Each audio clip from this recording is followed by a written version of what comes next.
basketball Jones. I got a basketball Jones. Got a basketball Jones. Oh, baby, ooh. Yes, I'm the victim of a basketball Jones. Ever since I was a little baby, I always be dribbling. In fact, I was the baddest dribbler in the whole neighborhood. Then one day, my mama bought me a basketball, and I love that basketball. I took that basketball with me everywhere I went. That basketball was like a basketball to me. I even put that basketball underneath my pillow. Maybe that's why I can't sleep at night. I need help, ladies and gentlemen. I need someone to stand beside me. I need someone to set a pick for me at the free throw line of life. Someone I could pass to. Someone to hit the open man on the give and go and not end up in the popcorn machine. So cheerleaders, help me out. If you listen to the show on SoundCloud, dude, Basketball Jones. I got the Basketball Jones. Friday night, Coors Event Center. Don't kill my vibe, Marco. Do not kill my vibe. You have to be so hyped for this Drexel game at 6 o'clock. Ski season, open slopes. Sorry, I'm in the C unit. I gotta throw out a little promotion there. But anyways, I'm so hyped for basketball. So hyped. You got Basketball Jones still going in the background if you're listening to SoundCloud here. One of the greatest things ever, Cheech and Chong, obviously world-renowned in Boulder, Colorado. Boulder, Colorado is its world of its own. To my left, you got Trevor McKinney. And to my right, you got... You want to speak up a little bit there, buddy? If you want to follow the show, please do. I mean, it's not kind of if you want to. You should have to follow the show. It's on Twitter at Silver Gold Show. You can follow us on WordPress, SoundCloud, like we said, YouTube at JakeShot479, Podbean, iTunes, Stitcher. We got it all. Joining us today on a very special edition, we'll have Matt Smith. You can follow him on Twitter at RealMattSmith. Really long interview, but very informative and something that I would consider a must listen. It's kind of a guide for the 2014-2015 season. It covers almost everything you need to know. We're going to go into a little bit more stuff that we missed in that interview in our basketball preview. But before that, we're going to jump into the football. But as always, we go with number 11. We talk about our favorite number in CU history corresponding to the podcast. This week it's SGS number 11. We've done this 11 times somehow, and we're still doing this. Don't get discouraged, kids. We can do it. You can do it too. Number 11, obviously Corey Higgins. One of my favorite players. Marco, probably you too. Trev, you too. Second behind Spencer Dinwiddie for me in my top buffs of all time. Corey was great to watch play. Most games in Colorado history.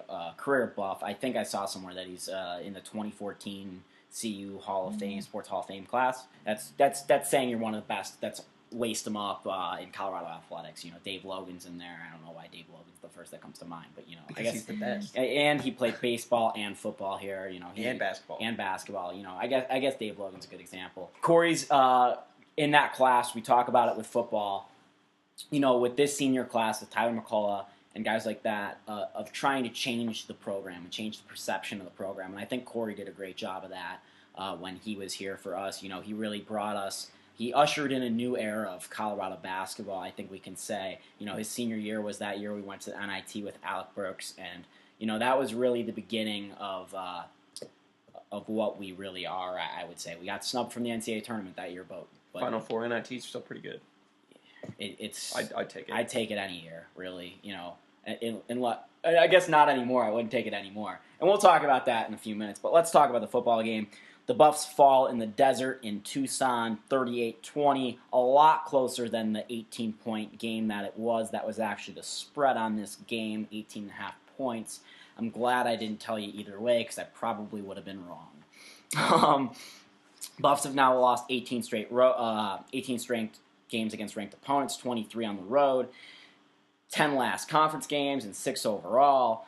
Arizona's won 4 of their last 5 against us. The Buffs are actually 13-4 all time against Arizona.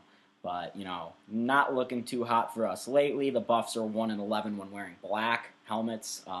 First time they ever wore that combination of black helmet, white jersey, gold pants, which I was a huge fan of. What did you guys think of that one? I don't like gold pants, but that's just me. I think it looks a little too Notre Dame-ish as we watch the Notre Dame-Arizona State game. But, Marco, what's your opinion on that color combo?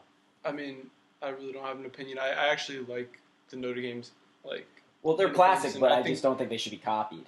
Oh, I was more saying I think that They Buffs should pick up at least the gold helmets or something like that. But, that's for a long-standing argument we have that, will probably never get resolved. What we want our uniforms to look like. I said they should wear gold on the road. I was informed on Twitter that gold has actually been a home color scheme for us in the past, so maybe we'll just switch back to blue. Who knows? You got... This was a really fun game to watch. A really, really fun game to watch. It restored my faith a little bit about Colorado football after a few sore weeks, I would say. I told you it was going to be closer. Yeah, you were right. It was, like I said, it wasn't that 18-point spread that it was. In the fourth quarter, this game was really close. It was 24-20 at the time, I think. And Cepho threw an interception, which was his fourth turnover on the day, and he got a concussion on the play.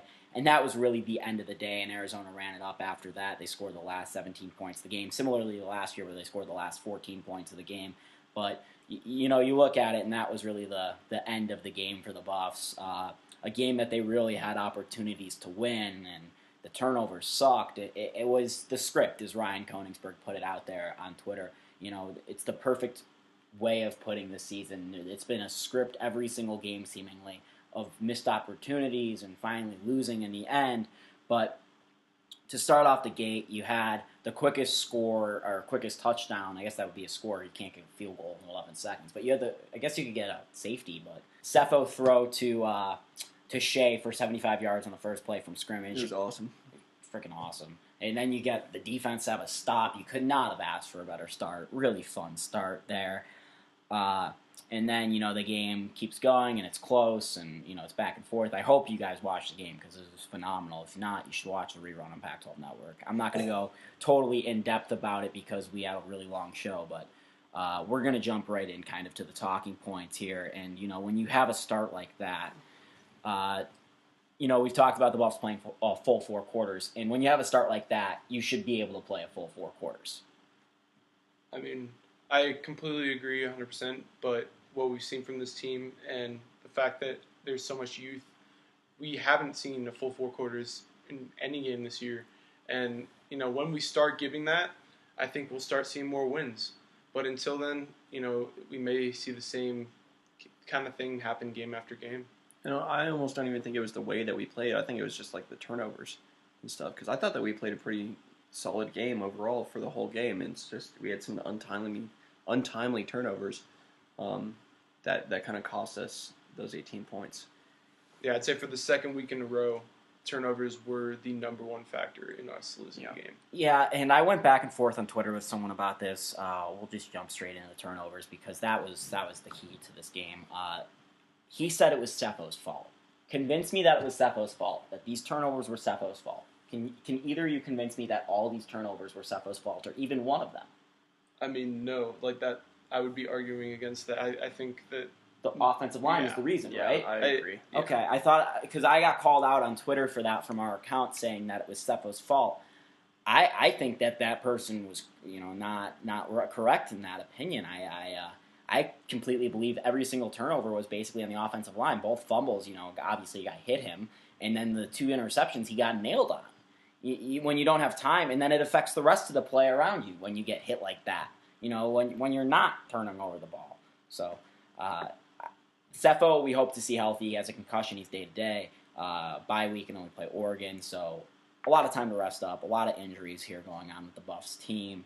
You have Tucker Thompson who's still injured. You got D.D. Goodson who's injured, didn't play. Cheeto Uzi was announced that he's done for the season with a lacerated kidney. That's really scary. I like Cheeto. I've met him a few times.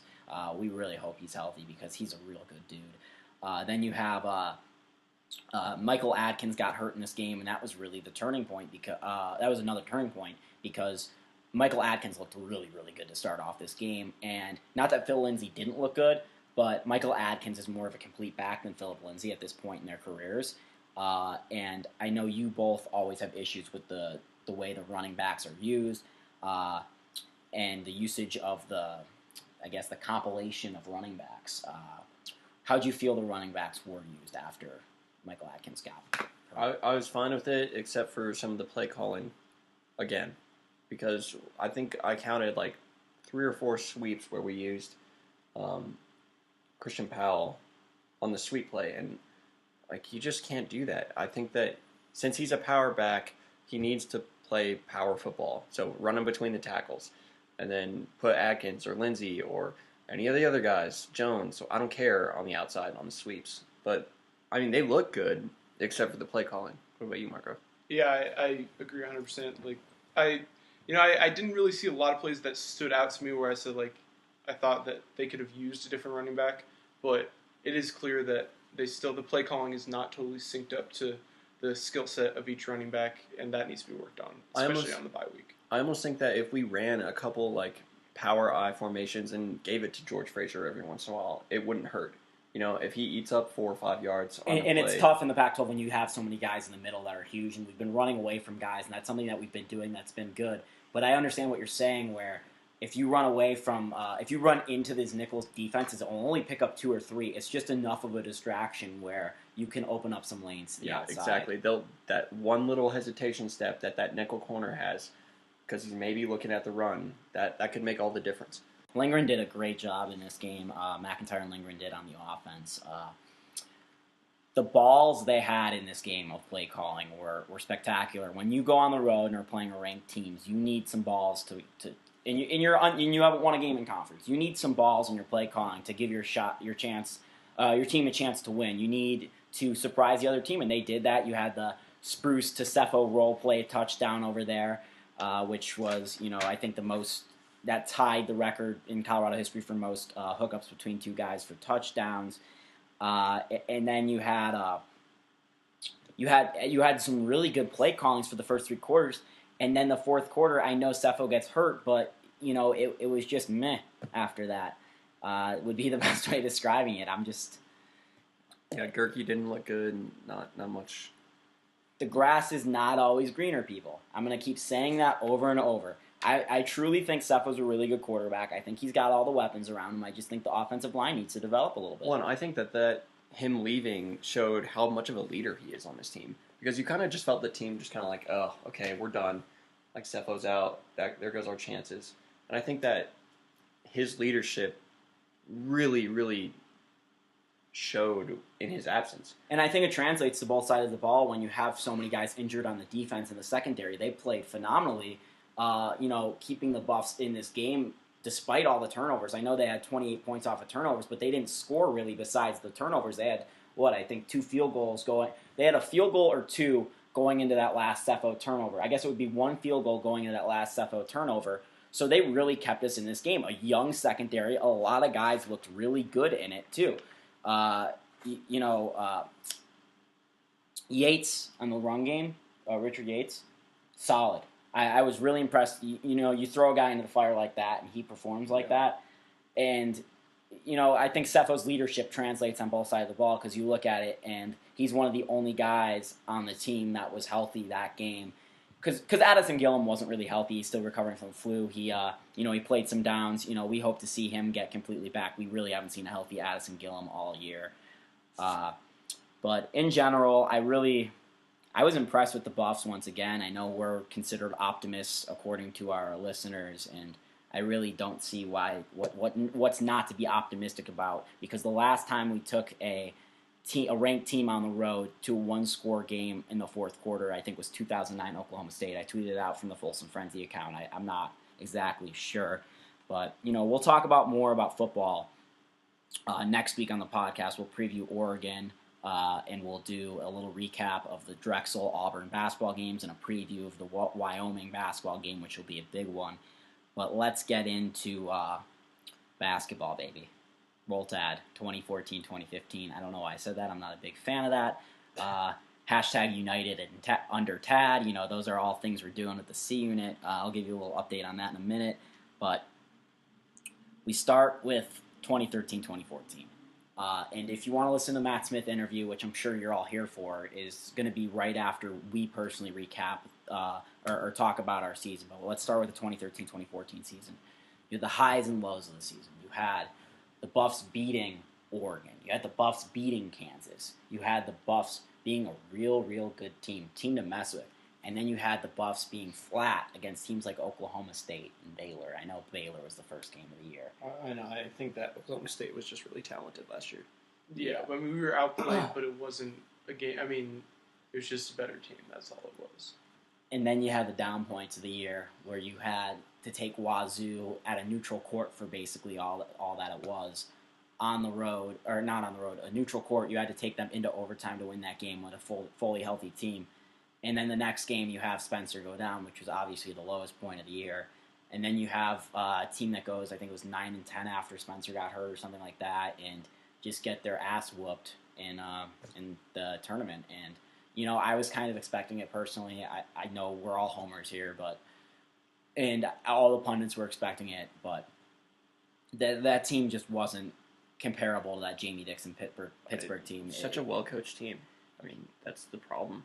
Right. Those Pitt coaches have a history. Sean Miller, now Jamie Miller, or Sean Miller, now Jamie Dixon. Jamie Dixon there at Pitt. So they're a real good basketball school. Got some tradition there. I really, don't lose by 30, but I didn't really see a problem with the Buffs losing. It just kind of sucked in recruiting wise and national perspective that we're getting talked about as a 1-16 game when it was an 8-9 game. And then you look at what the grand scheme of things in the Pac-12. We had a chance last year on that last road trip of the year when we went up to the Bay to give ourselves a bye in the Pac-12 tournament, and we couldn't act on that chance. We ended up not getting the bye, which I think really affected us. We did win a few games, or 1 or 2 games, I think, two games in the Pac-12 tournament last year. But, it wasn't what we were expecting going into the year. Obviously, when you lose Spencer Dinwiddie, it's sad and demoralizing. You change your perspective on the season. But hey, now we have this year. Yeah, Spencer's gone. Ben Mills is gone, unfortunately. You see him at parties all the time, grinding with midgets, as Jeremy Adams tweets out all the time. That's so my favorite meme. So weird. And you had Bo Gamble, Mr. Larry Bird, left the team. And coming back, you have a starting lineup of Xavier Talton, Askia Booker, Xavier Johnson, Wesley Gordon, Josh Scott, which is a real solid lineup. And then to fill out the rotation, you got Dustin Thomas, Jerron Hopkins, Trayshawn Fletcher, and then you got some questions about whether it's going to be Dominique Collier or Jerron Hopkins. Collier and Torrey Miller are the 2 new kids on the block here. Collier is a great player. He took Denver East to 2 state titles. I think he won both. I was at that game last year, and I was at a semifinal game in state a few years ago, and I was just so impressed with the toughness of this kid. He got a concussion, and he fell to the floor. He chipped a tooth, lost a tooth, and got a concussion in one play. Jumped right back up and kept playing and played pretty good. And then played the state game and then admitted to everyone he had a concussion the day after. I'm not saying that's the smart thing to do, but that shows this kid's got toughness and grit. And when you're playing for a state championship, you're going to play through anything. And Dominique Collier was setting up Ronnie Harrell his entire year, and Ronnie Harrell is a guy that's going to go to or went to Creighton. He goes to Creighton now. He's a real good player too. But Dominique Collier sets up shots for everyone around him. He creates shots, and it's going to be really nice to see him do that because you look at Harrell, and I think I can make a comparison with Harrell and Xavier Johnson. Obviously, Johnson's a better player at this point in his career. So I think Collier is going to look real good at the ball handler in the CU uniform. He's got a bum ankle right now. That's why you didn't see him in the scrimmage. And then coming in also, you got Torrey Miller, who's an athletic freak. Matt Smith goes into a whole thing about Torrey Miller, so I'll leave it there. You listen to that. He's going to be really fun to watch. I got news for you. I guess not a spoiler alert if you watched John Oliver the other night. That's not a spoiler alert at all. And then you have the walk-ons. You got Nelson, you got Bates, you got Brady, you got Repine. The Larry Bird squad. We'll leave it there. But let's talk about the keys to the season. Trevor, what is your key to the 2014-2015 Colorado Buffaloes basketball season? Consistency. Whether it be taking shots or on defense or overall general play, it's just got to be consistent. And I think that if Askia starts taking good shots, if XJ starts, taking shots and then keeps the percentages where it needs to be, and if the defense, whether inside or out, shows up, I think that it's just got to stay consistent for us to be successful. Marco, what is your key to the 2014-2015 season? I mean, I'll go off of what Trevor said about consistency. I agree that the biggest thing I need to see from the team is they need to be able to shoot the ball with more consistency and make shots when it counts. But the biggest thing I saw was when Spencer Dinwiddie went down, we lost our leader. And the rest of the season, we were looking for a leader to step up. And honestly, I didn't see one really emerge. But this year, I could see it's really up to Skia Booker and Xavier Johnson if they really want to step up and be those guys that we can rely on. And a lot of that goes with the consistency of their shots. If they can make the shots reliably, then we can go to them when it counts. And the only other part that I would really like to see improvement is if Wes Gordon can really develop into being a really good defensive player, but also an offensive player that we can kind of, look forward to. As Tad Boyle said, if we can get up in that 35-36% three-point range, it's going to be gravy. Last year we shot 31.8% from three-point range, which is 289th in the country, which is god-awful. I think consistency is a great point you both make. I think leadership is a great point. I think Josh Scott's a guy who can do that. I think those are two of the keys to the season.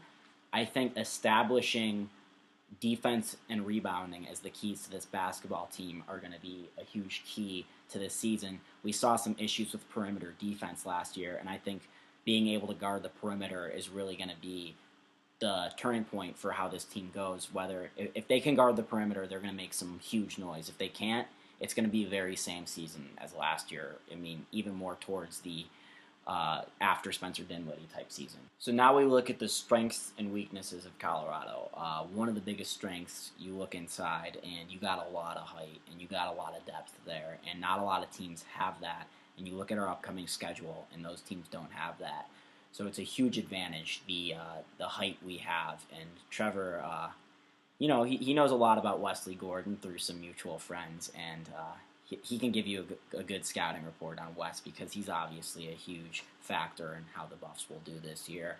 Well, I mean, just thinking back with seeing Josh and Wes playing in the Springs for 4 years against each other, you'd know their strengths and weaknesses. And, Josh is a solid defensive post player. I wouldn't say he's great. I wouldn't say he's terrible.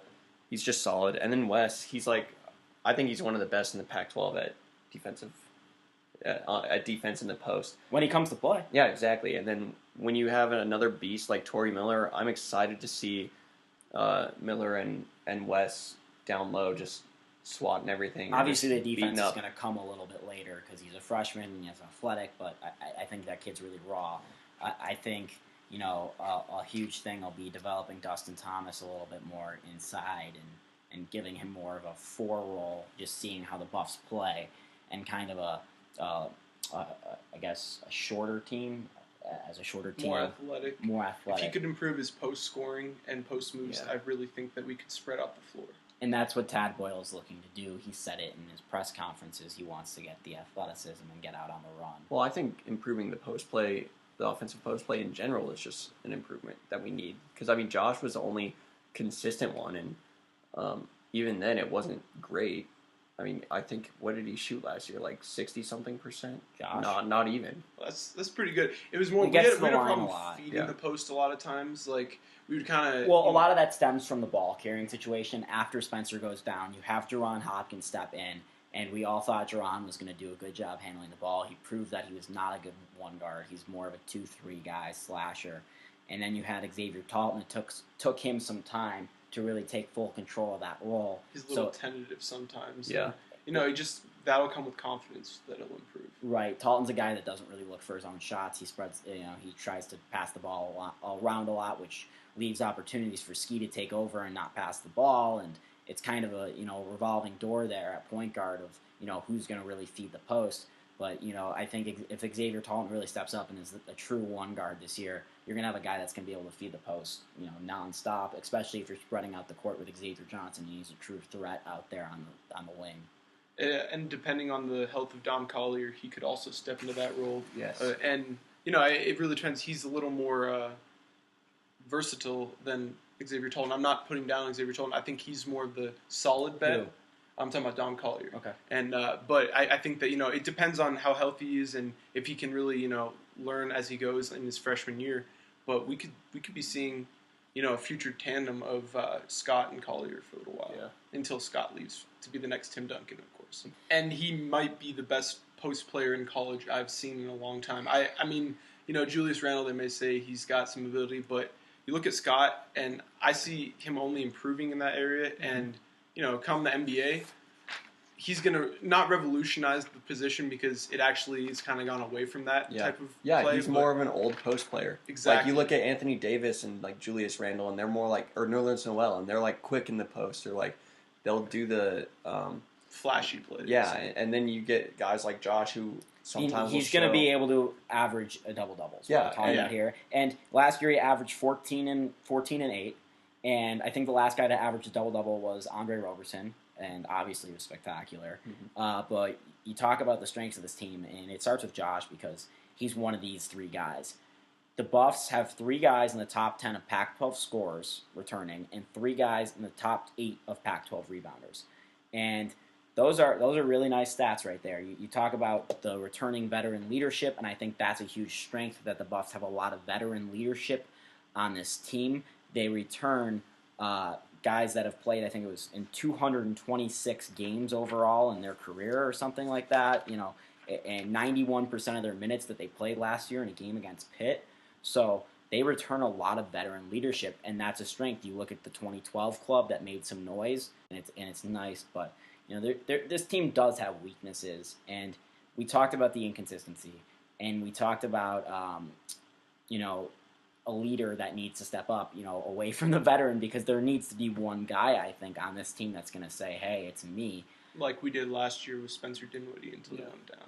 Right, and Askia kind of started to step up last year in the second half of last year after Dinwiddie went down.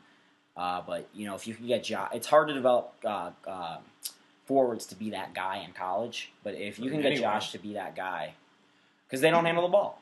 See, the problem I have with trying to make Josh your leader is his personality isn't really that style. And so he's a guy that you should lean on and always count on. But he's not going to be that guy that's going to go in there and say, hey, guys, we need to get this going. Yeah. He's just going to kind of be there and kind of remind you that, he's always there. I almost want to see XJ do it. Just because I think, like... He's our fire. Yeah. When we're hot, he's hot. And when we're cold, he's cold. It's almost... If he can change his energy and attitude when... we always talked about it last year. When he hit his first shot, you knew he was going to score 25 points. Yeah. If he didn't hit his first shot, he was going to be invisible the entire game. Yep. His attitude completely changed the games. And then you have Xavier Tolton, who... His defense and distribution are the 2 keys to him. If he can defend the perimeter, Buffs are going to be good. Like I said, they need perimeter defense. And his distribution of the ball is really, really nice. So that's the quick ones on him. And, he's got to hold down on the silly fouls. I remember the Oregon game. Yeah. He had, I think, 4 fouls in 3 minutes. 2 minutes, yeah. Yeah, and... I was a guy all early season last year. I did not like Xavier Tolton for whatever reason. I loved Duran. I thought Xavier Tolton should be cut out of the rotation because at that point they had a lot of guards. Marco the entire year, me and Trev and Marco went to almost every game together last year, and Marco would go, I don't know, man, Xavier Tolton's great. Xavier Tolton's great. And that Oregon game was the only time Marco ever said a bad word about Xavier Tolton. But, he's been believing in him since day one, and you know what? Marco was right. Marco saw a lot in Xavier Tolton, and he's a real good player. Well, he just has a good ball presence, and he's patient with the ball. I see a lot of similarities to Alec Burks, but obviously Alex Burks was a great scorer and everything, and wasn't so tentative. But if he can just hold on to the ball and be the good ball manager that we need him to be, and feed the post, and get the players the ball in the right places and everything, I think he might be the key to how our offense moves. Yeah, I think he's got the same kind of calmness and smoothness to him as Alec Burks. Doesn't finish at the rim obviously as well, or not as shot, but I think he's got the same kind of persona as Alec, is what you're trying to say more of. And there's a smoothness to it. We're gonna jump in to a little bit of around the Pac-12. I have a little preview of that. Obviously, Arizona is going to be a hell of a team this year. With Brandon Ashley coming back. He got hurt in that Cal game last year, which was Cal's, I think, Arizona's first loss last year. They were number one of the nation at the time. And then you have Hollis Jefferson and Stanley Johnson and T.J. McConnell and Tarzewski. All those guys, all their starting five is rated in the top 50 of ESPN's preseason rankings of college basketball players. So they're going to be really, really good. And Sean Miller, I'm just always impressed with him. He is probably my favorite coach on a rival team that I've ever seen. I love watching Arizona play basketball. They're just a really fun team to watch. They were all last year, and I know that's kind of against what I should be saying here because they're supposedly our biggest rival. But if you can't admit that Arizona's fun to watch, you're just not a basketball fan. I guess you're ignorant. You got Utah, who's coming back with. Delon Wright, one of the best guards in the country. Kid's awesome. Utah is going to make some huge noise this year. I would not be surprised if this team went to the Sweet 16 or won the Pac-12. They're going to be really, really good. And as Matt said, you got UCLA there. Matt talks about UCLA in a second. He's got some nice opinions on them. They're very underrated. I also agree in the preseason polls. Those are the big teams we're going to have to compete with. The crappy thing about Arizona, and obviously they're who we compete with most, is both times that we play Arizona, Utah plays them the same weekend. We have the front end both times, which is terrible for us. Maybe trap game. Right. I guess maybe. I don't know. I don't think they're going to overlook us. They know what we can do. But another thing about the schedule, when you talk about the UCLA team, you have UCLA here while the students are gone. So that's going to suck. For us, at least. It's going to be nice for UCLA because no one will be here. When you look at the Buffs nationally, I've seen us ranked anywhere from inside the 25 to 27 on the coaches poll, 28 on there. Ken Pom has us at 63. It's all over the place. Seth Greenberg says we're a dark horse to win the Pac-12. So a lot of people think a lot of different things about the Buffs.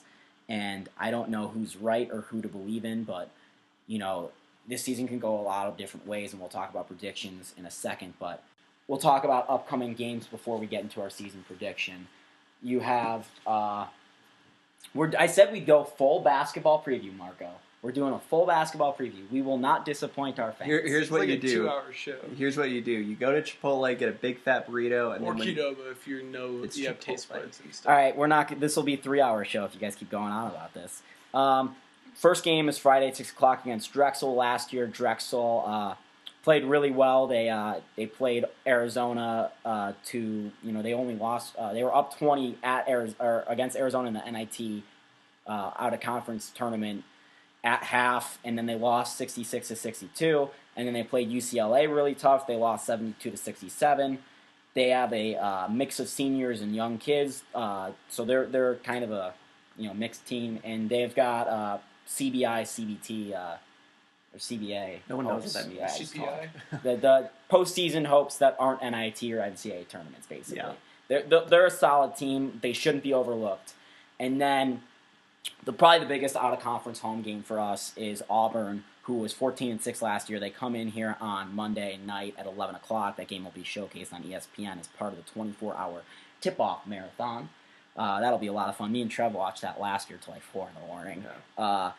They have a lack of height this year, but that might not be a problem for them because Bruce Pearl, who's in there now for Tony Barbieri, he coaches in a style he always has since his days in Milwaukee and Tennessee of defense and turnovers. So the lack of height might not be a big problem. This team's kind of a wild card.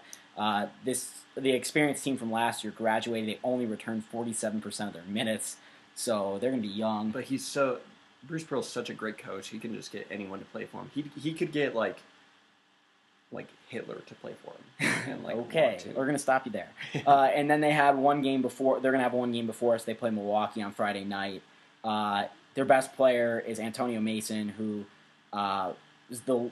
who averaged 25.6 points per game. He's the highest points per game returning scorer from last year in the country. And then they have Harrell, who's a pretty good player, 18 points per game, 35% from three, and 87% free throw shooter.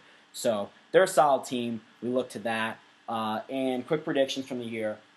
We're going to start with the worst possible thing that can happen this year. Trevor, what is the worst possible way this Buff season ends? Yeah, injuries, to Josh or Ski or pretty much anybody, but those two are like the big ones. And then don't do anything in the Pac-12. Miss the tournament, and bounce in the first round in the NIT. That's like, I think, worst case scenario for us. Marco, what do you believe the worst case scenario is for this year's team? I mean, I'd say worst case scenario is not making the NIT and / losing Josh Scott to the NBA. It depends on how good of a year he has, but and not getting Tyler Dorsey either. That would be another issue. Yeah. My worst case scenario is this team just completely collapses on itself. I'm not even talking about injuries. I'm talking about the leadership isn't there with Ski and Josh. I'm talking about Xavier is inconsistent as he's been. And the guys didn't. The guys freshmen coming into sophomore years didn't take a huge step, and Collier and Miller's games don't translate. All of these, a lot of stuff has to go wrong there. But I'm talking about worst possible scenario, and the Buffs finish at. I think the Buffs could finish in that case scenario as a team that's 7th or 8th in the Pac-12, and in that case they'd need to win the tournament to win the NIT. Or get in the NCAA tournament. So I think the worst case scenario is they really kind of miss out, and people underestimate the depth of the Pac-12 this year. Best case scenario for me, everything comes together. The Buffs beat Arizona once. They beat them here, and they beat Utah twice, which will surprise a lot of people. They go undefeated in conference season, which will be tough, but I think they have a chance of doing it because their toughest game, in my opinion, will be at Georgia. At Wyoming will be tough, but I think at Georgia will be even tougher for them. But that all goes right, and they beat UCLA once or twice. I think you're looking at a team that could be finished second in the Pac-12 and then beat Arizona at a neutral site in Vegas, even though it's not really neutral because we saw them sell that place out last year. And you're talking about the Buffs have a 3 or a 4 seed in the NCAA tournament with the lack of the schedule that they had last year. Marco, best case scenario. I mean, we win the NCAA tournament. Yeah. But, I mean, these are all fantasy ideas. I don't know. I know we're not talking really realistically, but I think this team can make the tournament, should make the tournament. As you said, there's a lot of things that are up in the air. I don't know. I can't really predict what. I don't know. I'm just optimistic. But this definitely, I think next year is really our year. So, we'll see. Yeah, kind of going off that, I think that if we make it to the tournament, maybe get to the Sweet 16, I think that's a pretty successful year. I think if we win 20 games, or like 22 games, I think that's a pretty good benchmark. I don't think that they have to be like in conference or out of conference or anything, but I'd like to set a benchmark of like 21, 22 wins.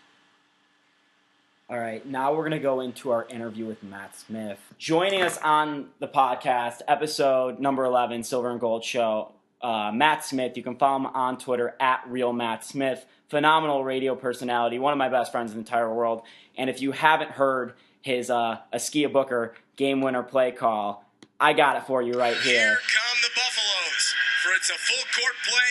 Josh Scott will set a screen for Spencer Dinwiddie. It'll be Xavier Johnson inbounding it, kicked away there by Landon Lucas. And Spencer Dinwiddie will once again reset for another winner. They call them the winner plays. And boy, hopefully they're titled that for a reason. Ski Booker to get the inbounds. How was there not a foul on the backside?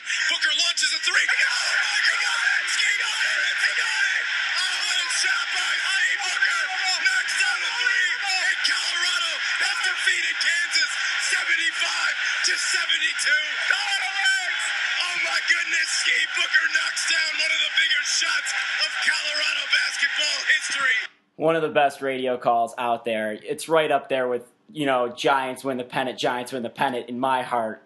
Matt, what do you remember from that day? What was the best moment from that day? December 7th, I believe, 2013. Or 2013. What do you remember from that day, Matt? Well, it was certainly one that I will never forget.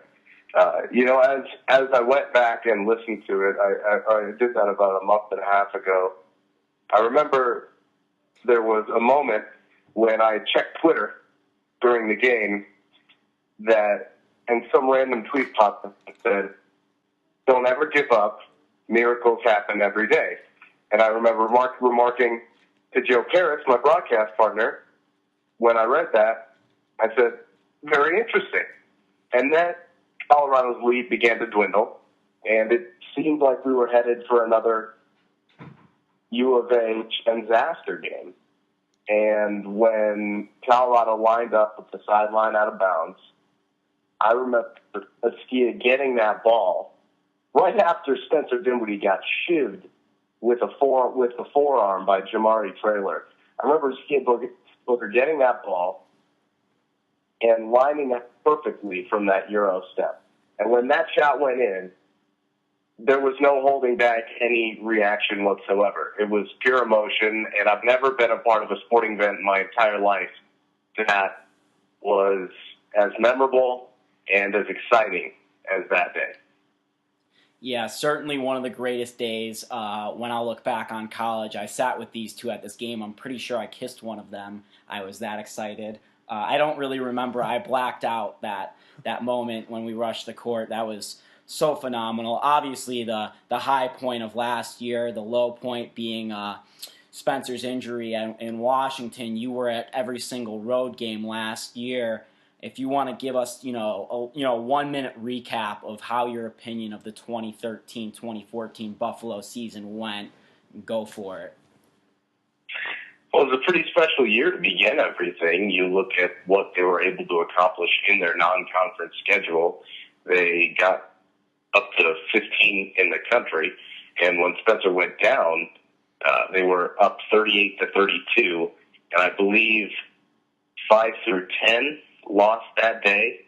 So Colorado would have most likely been moved up to number 10 in the rankings as far as the poll is concerned. And at that point in time, it didn't really seem like there was a lot that was the Buffalo's way. On deck for them was Arizona not long after that. The road trip afterwards at 2 weeks. And, Colorado really hadn't been met with a team that both had their combination of skill and experience. When you look at the Kansas team that came into the Coors Event Center, that was a freshman-laden team who had already lost to Villanova, who was struggling to put things together. That was their first ever true road game, and that's a heck of an environment to go into for your first ever road game. Then the Oklahoma State game, I think, showed Colorado's problems perennially for the most part, other than that Pac-12 championship, and I guess the Charleston Classic on a neutral floor. And then you look at what they did to Oregon. In that game, Oregon came in and played their pace. They got out and ran after misses and makes, and Colorado had stepped up to the challenge. And in one of the more high-scoring games in recent history for the Buffs, I mean, they put on a show at the Coors Event Center, and things were really looking up. And then, Spencer goes down, of course, at Washington. A couple of really tough losses.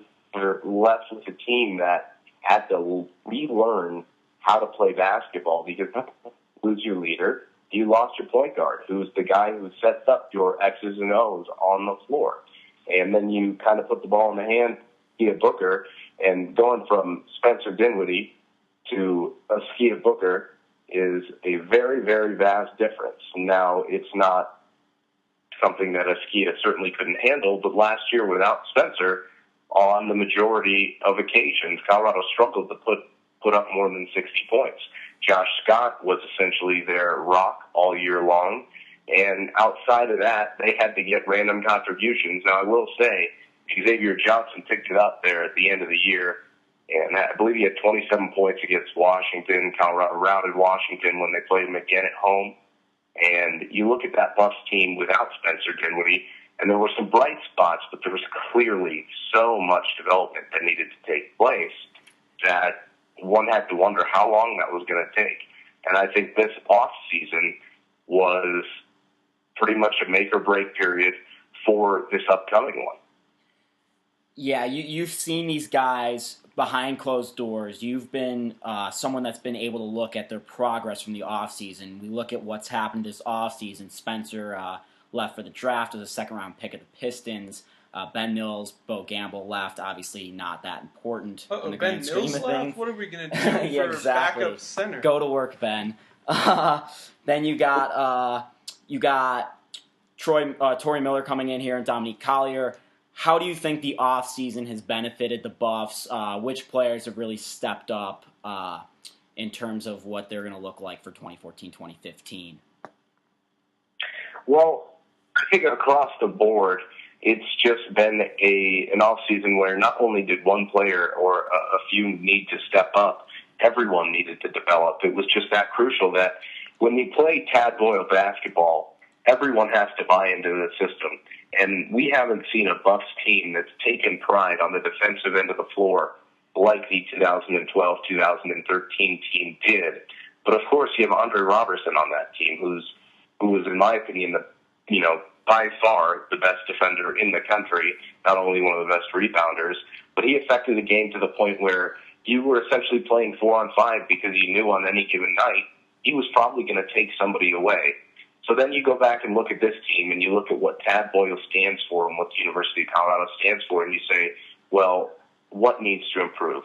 Well, clearly the offensive performances need to improve, because if you're not putting up more than 60 points in the Pac-12 conference where you're going to get 75, 80-point games night in, night out for the most part, except for maybe against Arizona, you're going to have to be able to knock down shots. And that requires a team effort. We're looking at guys like Jaron Hopkins, Xavier Talton, Askia Booker, in many regards, guys who are going to have the opportunity to become key players and play key roles on this team, are going to have to find a way to step up. And you look in the offseason, you look at the guys that have been thinking, and one of the guys, I guess Spencer, Josh, and Askia last year self-proclaimed the Three Musketeers. Well, one Musketeer left, and Xavier Johnson would be that guy to step into the third Musketeer role. And I tell you something else, X Johnson has slimmed down. He's quicker, lighter, he's got more bounce, he's in much, much better shape. He has a lot more endurance, and he's becoming more mature. When X Johnson stepped onto campus, I'm sure you guys will remember this, he could be a wild card on the floor at sometimes. Emotionally, sometimes the game got too much for him. He reacted, and he's really learned to tone that down and reel it back. And now he's starting to focus on his future. And the trouble with Xavier Johnson is that he's such a strong person at that 6'6" frame, and he's such a mismatch that if you put him in the post, he is going to have a lot of success. But at the next level, he's not going to play in the post at 6'6", no matter how strong he is. So X Johnson is going to have to learn to be a perimeter player, and more than anything, Colorado needs a reliable knockdown shooter. Now, he has, I believe, the second best three-point percentage for a player in Colorado history above 6'6", which is saying something if you really think about it. Because Colorado, for a long period of time, had a lot of long-range guys, and X Johnson is a big guy, but he's also that guy who can play from the perimeter. So if you look at a guy who has to improve, it's clearly Xavier Johnson. Yeah, a lot of people say as Ski goes, the team goes, but in my opinion, it's as Xavier Johnson goes, the team goes. He's obviously, you go Xavier. Well, certainly in a way it is. Xavier Johnson's one of those guys that is going to have to improve to the point where, okay, you can get 15 a night out of X Johnson no matter what. That hasn't been the case so far. He started to develop into that role at the end of last season, but for Colorado to do what they want to do in the postseason, he's going to have to play a role. But more than anything, it's Askia Booker. This summer for Askia Booker was, let me look in the mirror and figure out who I really am. Because it's his team now. He's wanted this since the moment he stepped onto the Coors Event Center floor as a freshman. He's that type of guy.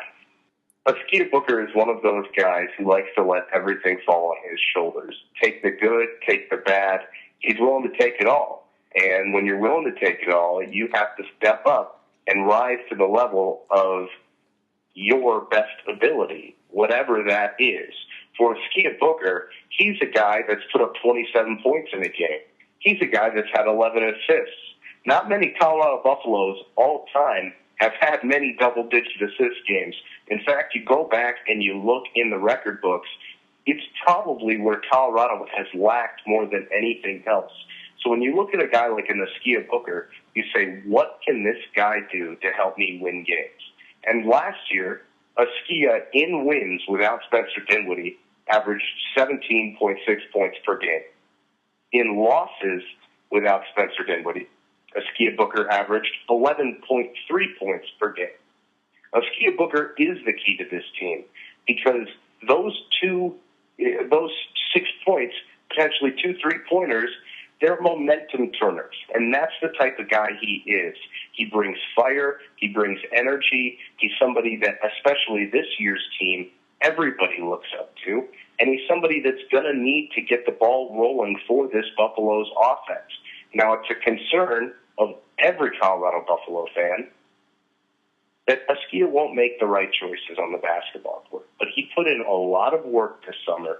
He was in the gym a lot, and I personally, from my conversations with him, it seemed to me that he's matured to another level.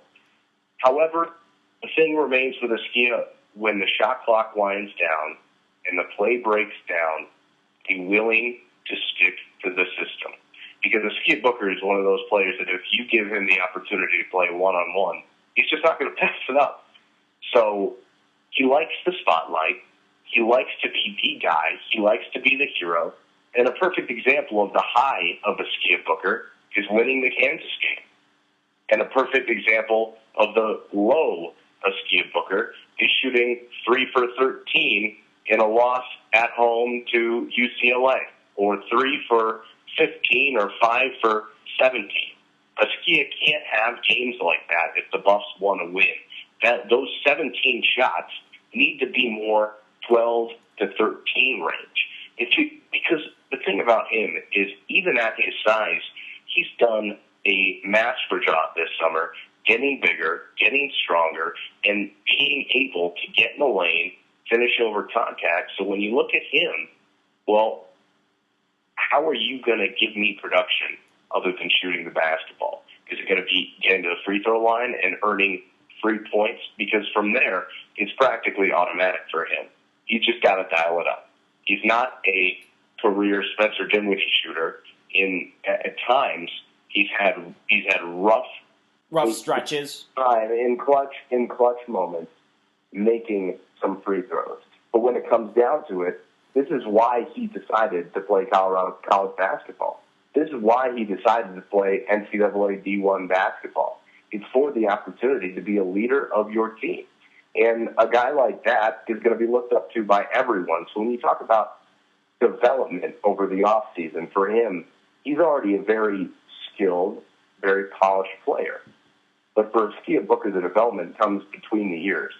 To back up your points real quick about Askia, he was an 81% free throw shooter last year, which is solid, but at times I definitely agree with you. He just missed every free throw he went and seemingly took. And in losses last year, there was only 2 games where he had a better than 40% field goal percentage. So he was definitely, he's hot and he's cold, and we all know this as Colorado fans. I want to do something real fun with you quickly about Askia. We're both huge Seinfeld guys. If you could think of a Seinfeld character or a moment or something that just kind of characterizes Askia Booker, I mean, that would be wonderful, wouldn't it? It would be. The best Seinfeld moment, now it's an interesting question, in which to describe Askia Booker.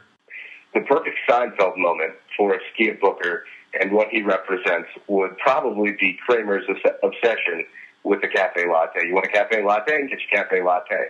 Because Skia Booker brings that type of energy and spark to the Buffs team on the floor that you can only get from him. You can only get from a cafe latte. And it's the love for that cafe latte and the energy and the motivation to try and excel to another level, which makes it so much fun to watch him. But at the same time, it also makes it heartbreaking. Because, listen, when that caffeine comes down and you come down off that high and you realize, wait, I shot 3 for 15 tonight, we got to get back to the drawing board. And sometimes that's going to happen with the skier. Things aren't going to be perfect, and he's not always going to be Mr. Reliable. And I think that's probably going to be the biggest adjustment that Buff fans are going to have to get used to seeing, even though I know that sounds ridiculous because he has been here for 3 years, and we've seen him in so many crucial moments leading his team freshman year in scoring in the NCAA tournament, leading his team to the Charleston Classic Championship and the MVP of the Classic. A skier can have those great moments, but when it's all said and done and you go 3 for 15 and you get that backside of the crash, it's just not going to work. That was a beautiful analysis, an analogy of the Seinfeld and skier, Matt. That was great. Transitioning. Well, listen, you asked for the best, and I give it to you. Yeah. No doubt. Transitioning now from a skier more to the team, what does the rotation look like? How is Tad going to use Jerron? Yeah, Jerron and Wes and Trayshawn. Will Collier see playing time? Torrey Miller. Which one do you think? Just the rotation in general. Well, we were talking about improvement, and we didn't get in-depth into everybody else because obviously that would take hours. But you talk about a guy like a Jerron Hopkins, and we'll start there. Jerron has all the potential in the world, and potential is a cruel mistress because it can be tempting, but if you don't work at it, she may never tame. Jerron is a guy that has worked at it. Last year, he had all the physical tools in the world. However, he wasn't skilled enough to be able to put that into effective, efficient play on the basketball court. This year, Jerron is faster, much, much faster, and he's able to generate movement with the ball and make better decisions to the point where Jerron isn't going to be one of those guys on the basketball floor that you maybe hit on the back cut. He's a guy that could really be a key factor in your offense, and if Colorado wants to have success, he's going to have to be. Jerron is maybe one of the better players at getting downhill and driving and attacking that I've seen at this university since maybe Alec Burks, to be quite honest with you now. And a lot of people aren't going to realize that right now, and when they hear that, they say, you might think that I'm crazy, but wait till you see this guy November 14th. He is a different player, and he is going to welcome the Pac-12 to all that he can do this season. And the interesting part about Jerron Hopkins to me is that we're not going to see his full potential until probably senior year. He's a guy that's going to need all 4 years. Could he probably leave after junior year? Potentially. He's got a long ways to go with his shot. But you look at Jerron Hopkins and you say, well, we're going to need some. If you look at Jerron Hopkins, if you're Tad Boyle, you say we need production out of the 2 spot. And Jerron Hopkins is really the guy who's going to get the first opportunity. Now, will he be in the starting lineup? That remains to be determined. He seems to me like a guy that would be a fantastic 6th man. Now, we talked about other positions. Trayshawn Fletcher. He was by far the freshman, when he got hurt last year, a few minutes after Spencer did in Washington, that had made the most development, the most progress. Easily defensively. The special thing about Trey is that he has such great length for his size, and he can play inside and out. But as a perimeter player, he provides matchups, especially on defense, that is very tough for the other team to deal with. Now, that knee injury really hampered him, though, because he was really starting to get it. Things were really starting to click. The Boyle way was starting to sink in with Trey. And finally, he gets hurt, and that he finally kind of gets back in the rotation during the Pac-12 tournament and played a little bit against Pittsburgh. But not anything to the point where you would say, wow, that's a Trayshawn Fletcher we saw pre-injury. When that happens for a freshman such as him, who's going to take some development, it's going to throw off their schedule. Now he's back, and he's completely healthy, and he looks good, but it's up to him to earn those minutes. Now the benefit for Trayshawn Fletcher is the decision by George King and the Colorado basketball program to have George redshirt the 2014-15 season, because now that allows time for both Trayshawn and Dustin Thomas, who was the guy that when Spencer Dinwiddie went down, Tad Boyle said, you're getting a start. Jerron Hopkins couldn't hack it. Then fast forward a couple weeks to UCLA, Dustin Thomas is starting for the Buffs. He started on the road at Pauley Pavilion. He started on the road at Utah. But the thing about Dustin is he has trouble playing basketball without fouling. He plays very aggressive, but he has trouble playing clean basketball, at least he did last year. And the other thing with him is that you look at his case in high school, the coaching staff expected more production from the perimeter. He was a great shooter in high school, and the ball just didn't fall for him last year. He doesn't have the most fundamental form in the world, but Dustin Thomas is a guy that is very, very gifted and will be a very good player here as his career goes on, and is going to be a key player for this Buffs team because he might be the first big off the bench. Torrey Miller, the freshman, is a beast, and there's no denying that. But he's a freshman, and there are very few freshmen who come in right away and get it. And Torrey's starting to make strides and get better. He's getting better defensively. Tad Boyle has thought that and said that himself. But the thing with Torrey Miller is he brings an element to the basketball team that the Bucks have not seen this season, seen in a long time, if ever. You get a guy who's 6'8", and as big as he is, he's 235 now. He's already lost 15 pounds since the beginning of fall camp. Torrey's in shape. He's getting in shape. He's strong. He's maybe the strongest guy on that Bucks team. Probably not maybe. He definitely is now that I really think about it. Especially if you go back and watch the Navy SEALs films, you see him both working Josh and Wes and pulling them across the line in the tug-of-war. He's one of those real men who just has man strength. Is how I would describe Torrey Miller, to be honest with you. He's one of those guys that is going to get in there and dogfight and compete. And to have the big body off the bench to be able to bring that guy in for Tad Boyle and this team, it's going to give Josh more rest. It's going to give Wesley more rest. It's going to allow more versatility. But then you bring in a guy like Dustin Thomas into this conversation, and the Bucks are spoiled rich with options at the moment in time. This is the deepest team they've had, in my opinion, since Tad Boyle has been here. I don't think anyone would disagree with that. Everybody now is ready to play and ready to go, and these guys are chomping at the bit to get things going and underway against Drexel. So when you look at the rotation in the backcourt, you look at guys like Xavier Talton and Askia Booker. Veteran guys, Askia, obviously your lone senior at XT, is maybe one of the more unsung guys, unsung members of this team of the back half of last season. He was probably their most consistent three-point shooter from the outside. And Xavier Talton has unlimited athletic ability, to be quite real with you. He does a lot of things on the basketball floor that benefit your team. He moves the ball, he plays smart, but Xavier Talton isn't as skilled as an Askia Booker, as an elite Pac-12 guard. He's a very smart player, and he's developing. I mean, last year was really the only time that he's had to even show himself. He played very little his freshman year compared to Josh and X Johnson. X Dalton's the guy who's going to have to step up and play a big role on this team because, as Tad Boyle said at Media Day, he'd be a starter right now.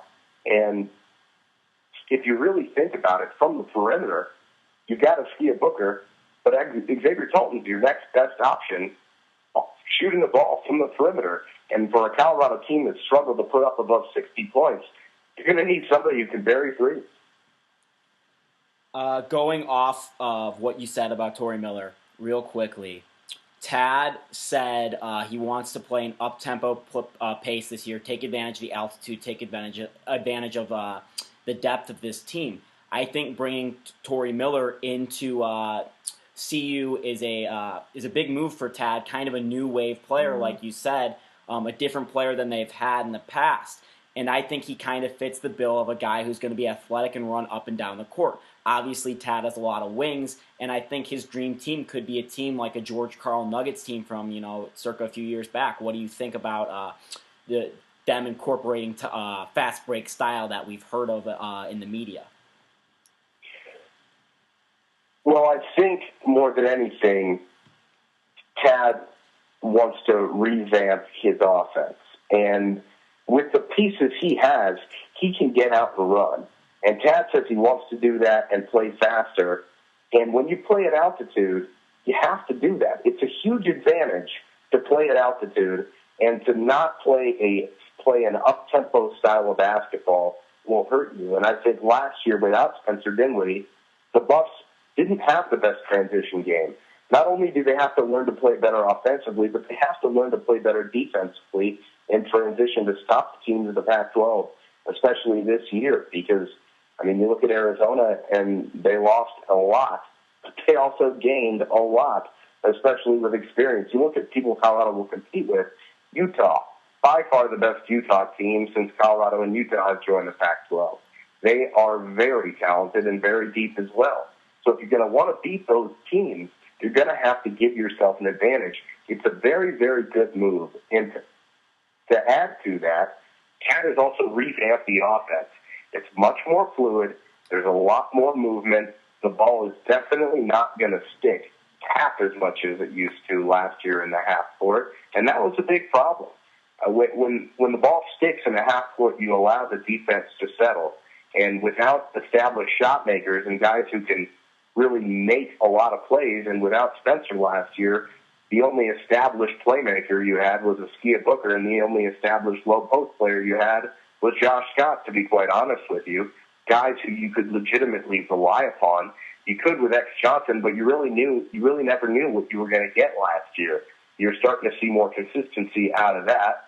And for this Colorado offense, you got to be able to move the ball around, because now you have a lot of weapons, and you're going to have to be able to get the ball in a lot of different people's hands and not allow the defense to key on Askia Booker.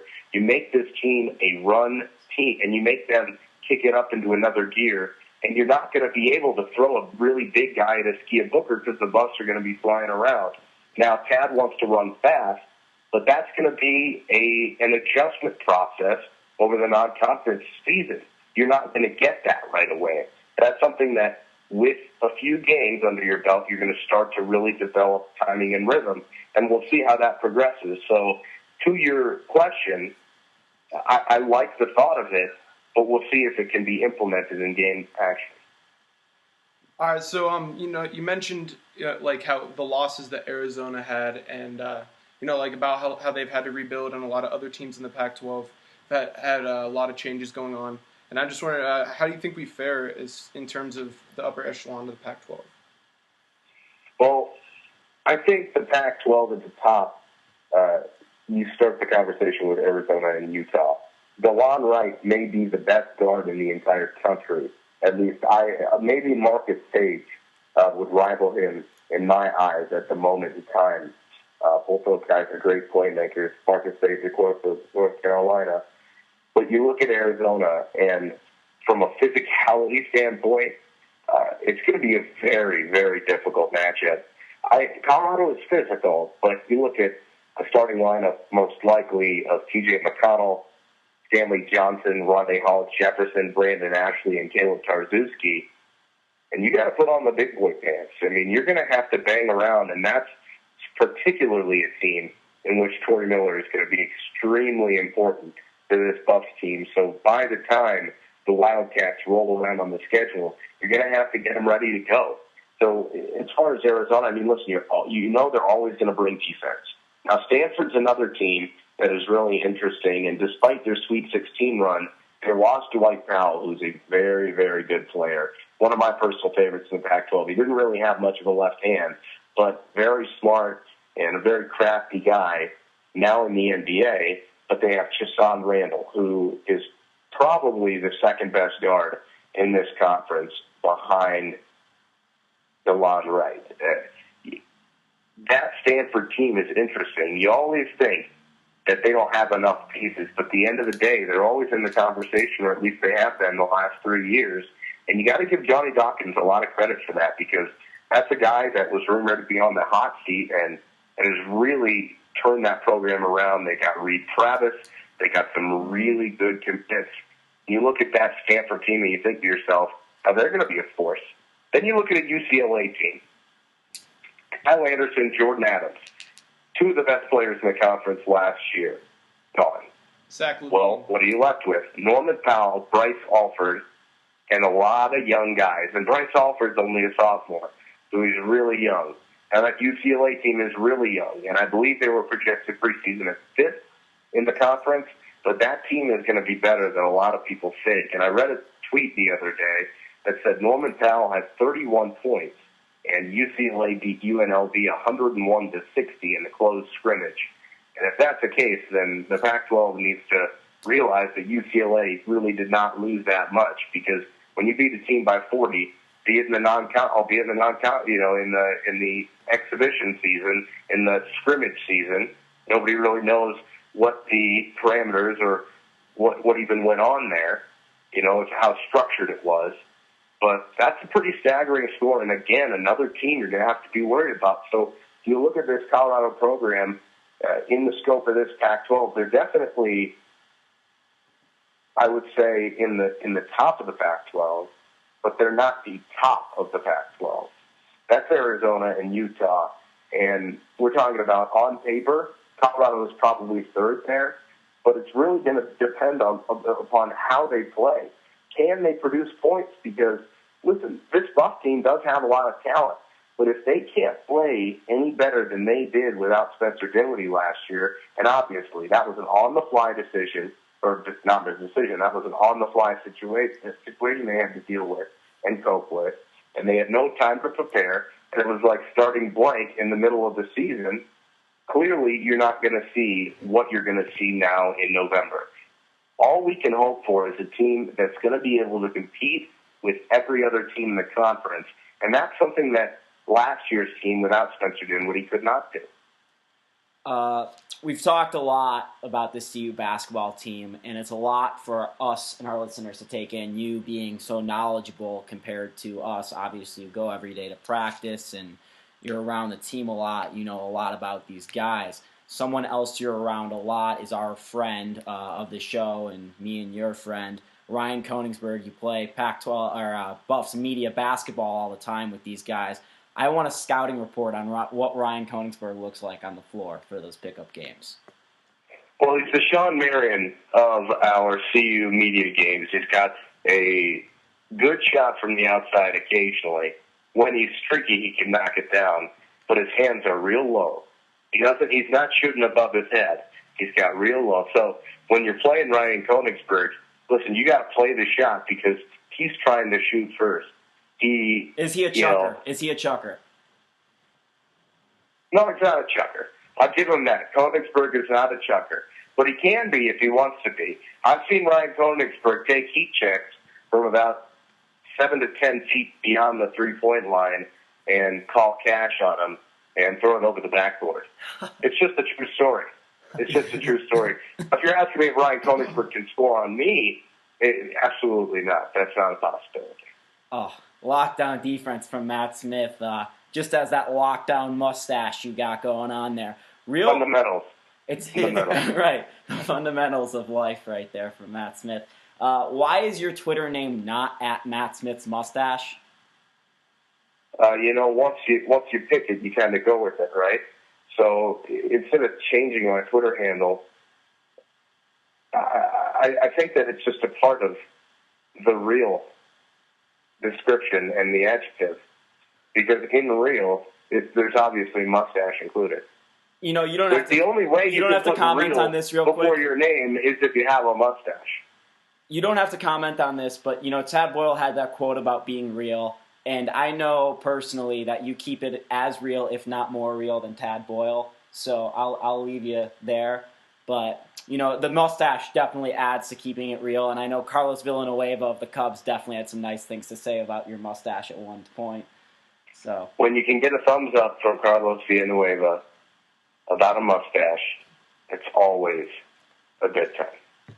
Well, buddy, thank you so much for joining us. We really appreciate it, joining us here on the Corey Higgins edition of the podcast. Matt, thank you so much. I'm sure we'll talk to you soon. Obviously, a great perspective on what we look like this year. We'll talk to you soon. Thanks for joining us. Yeah, thanks, Matt. See you, fellas. Thank you once again to Matt Smith for joining us. Great of him to do that. We're not established, even though he is one of my best friends in the world. You know, I think it's kind of punishment for him finishing second in my fantasy baseball league, but, you know, he couldn't finish first. He couldn't beat this guy. I'm the mastermind of baseball. I do right for league. Rocky Zingers. Yeah, so. you guys cheat. I wouldn't call it cheating. I'd take advantage of the system. Like Moneyball. I'm the Billy Bean of our fantasy baseball league. Make the system. Except I win. It's pretty easy to take advantage of. I know the ins system. and outs, baby. I know the ins and outs. One more thing. I told you I'd mention the C unit. We got a lot of cool things coming up for that. Friday night's game, we're going to do ski goggles, dress up as, skiers, opening of ski season. The slopes are open. Monday, we've got, for the tip-off marathon, kind of a pajama party planned, possibly some pillow fights in the stands. It'll be a lot of fun. Stay tuned to that for the C unit. This will be the best year yet to come from the C unit. I think there's a lot of good leadership in the C unit this year. A lot of new people talking about the fan section. That's important because it's gonna translate over the games. Tad said it himself. One more note as we close out the show: the volleyball team stays in the top 25 despite losing twice this weekend. I went to their game Thursday. I actually sat next to Eli Stalzer, who's actually the first time we've mentioned his name on this podcast, which it shouldn't be, but a really nice guy. He knew a lot of the UCLA volleyball players because he went to high school in Los Angeles. He hung out with some of the Los Angeles guys. But he was sent a video of him he sent a Snapchat of him smack talking the UCLA volleyball team to their boyfriends. It was incredible. It was phenomenal. He's actually really good at smack talk. So shout out to Eli if you ever listen. I'm a fan of yours. You're a cool guy. You ride the bench so much. Yeah. I was actually going to say that. But he rides the bench as much as we do. 0 playing time. Anyways, that's going to close out this edition of Silver and Gold Show. We're going to thank Matt Smith again. Follow him on Twitter at RealMattSmith. Follow us on Twitter at Silver Gold Show. Follow us on WordPress, SoundCloud, YouTube, JakeShot479, iTunes, Stitcher. Really, thank you for joining us. I know this is a long edition, but I hope we covered everything you want. If you have questions, please send them to us on Twitter. We love the feedback. And as always, go Buffs.